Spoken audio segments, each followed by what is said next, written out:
today's Guitar Boss Radio podcast, and today we're just going to be talking about the amazing benefits of being a guitar teacher. You know, it's just such a joy teaching people, seeing them develop.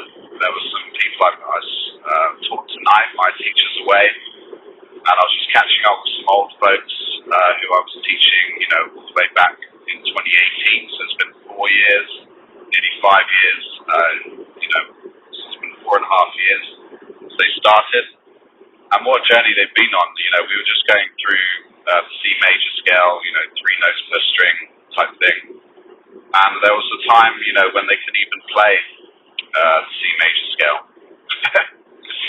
Just seeing that quantum leap is incredible, especially in kids, you know, just seeing them develop. And, you know, today we did a jam, just an A minor chords, you know, chord scale with the minor pentatonic on the top. I just taught them a couple of notes and they were just able to play it perfectly, and it was just such a joyous experience to do. And, you know, with guitar schools and teaching guitar, you've got this business side, getting leads in, getting, you know, making sure you're getting paid and making sure you're doing your taxes and all that fun stuff.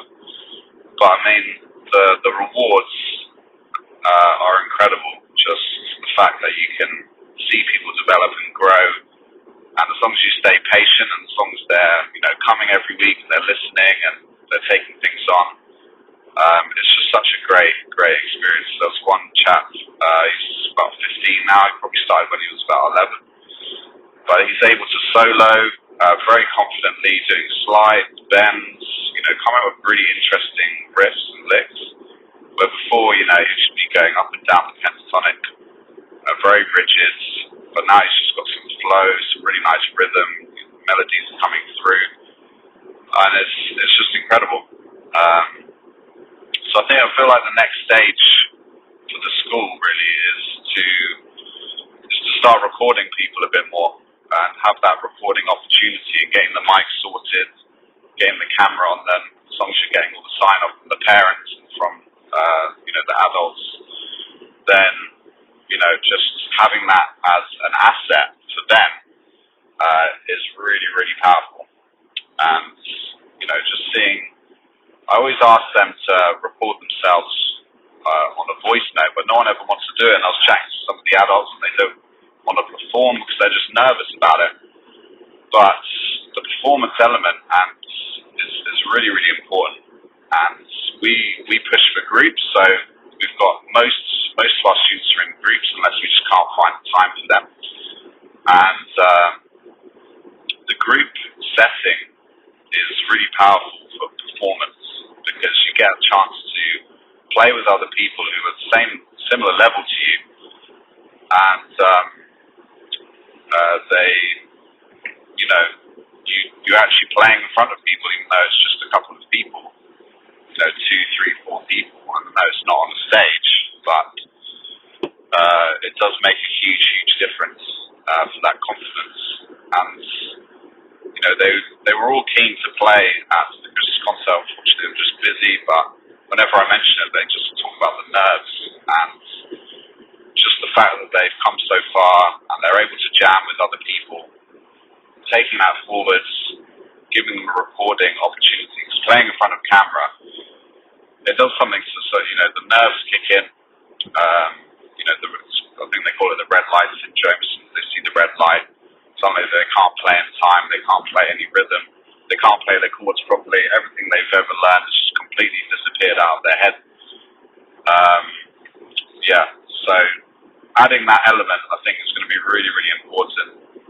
And, you know, on the marketing side as well, if you can show people that you're getting results and they are, you know, progressing, especially if they see a video from, like, when they first start, you know, 2-3 years long, they can just see the powerful, you know, progression that they've made just through sheer practice and us guiding them.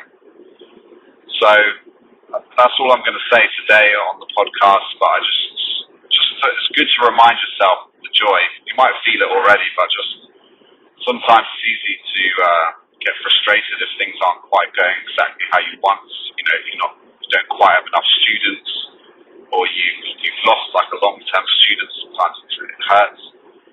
But just keep reminding yourself of how far they can progress, and for some of the longer-term students, how far they have come through your guidance.